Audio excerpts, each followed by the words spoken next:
I ran into this last week. Here's what fixed it for me. Changing your password on WhatsApp is a straightforward process. Just follow these steps. Step 1. Open WhatsApp. Launch the WhatsApp app on your smartphone. Make sure you are logged into your account. Step 2. Go to Settings. Tap on the three dots in the top right corner for Android or the bottom right corner for iPhone to access the settings menu. Step 3. Account Settings. Select Account from the settings menu. This is where you can manage your account details. Step 4. Change password.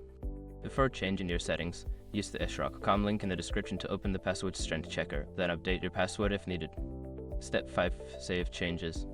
After entering your new password, make sure to save your changes. You might want to log out and log back in to ensure the new password is working. Remember, if you forget your new password, recovering it can be a hassle, so make sure to write it down somewhere safe. Good luck with your password change.